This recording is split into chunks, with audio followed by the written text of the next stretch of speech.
এক ভাই কেক বিক্রি করতেছে দিনে 40টা না 50টা, সেটা তার ব্যাপার।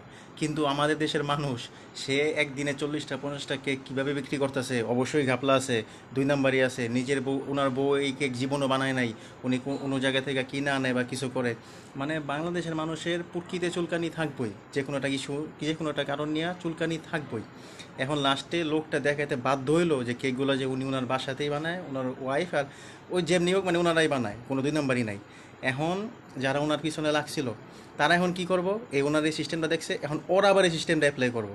ওরা এখন ওই কামে নেমে যাবো, এতদিন যার নামে বদনাম করছে এখন ওনার জিনিসটাই ওরা কপি করবো। আর এখন আবার একটা নতুন টিম বাইর হইব। এই নতুন টিমের কাজটা কী হইব, যে এদিক দিয়ে তো ধরতে পারি নাই, 40-50টাকে কই বানা, এরা তো ভুয়া হইলো না, সত্য প্রমাণ হয়ে গেল। এখন কি করা যাব, এখন বাইর করতে হইব যে ওর কেকে কোনো দুই নাম্বারই আসেনি।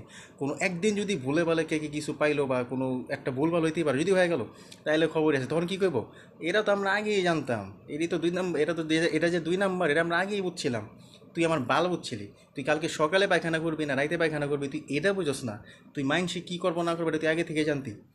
বাংলাদেশের মানুষ, মানে আমরা বাংলাদেশের মানুষ সবাই মাদারচোদ, প্রত্যেকটা মানুষই মাদারচোদ। এডির কথা শুনবেন বা এডির কথায় কান দিবেন তো সবচেয়ে বড় ওইটা হলো আপনিই, ওরা না।